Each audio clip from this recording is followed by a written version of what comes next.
Yaz?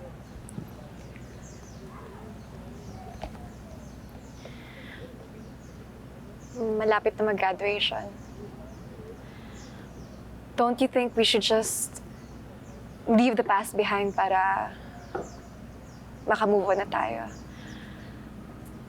So, wala na tayong kailangang pag-usapan. Okay, thanks. Bye. Ay, Yaz. Saglit, Yaz. Pwedeng bago tayo mag-move on, mag-sorry muna ako sa lahat ng nagawa kong mali sa'yo.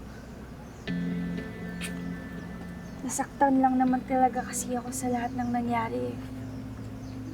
Pero alam ko naman talaga kasi na mali ko mante. Eh, yung mga minions mo rin naman kasi galing sumulsul. Yeah. They're like that sometimes. Kaya gusto ko talagang humingi ng sorry ah. And sorry din sa lahat ng nagawa ng mama ko.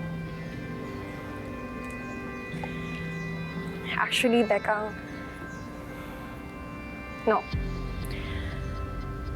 That's not something you should apologize for. Wala ka namang kasalanan eh. Alam mo, Yaz, hindi rin naman kasi talaga natin hawak yung mga actions ng parents natin eh. Well, alam mo, hindi ko naman talaga hinihiling na bumalik tayo sa dati. Kasi madami naman na talaga nagbago. Pero 'di ba, hindi rin naman talaga natin kailangan mag-away.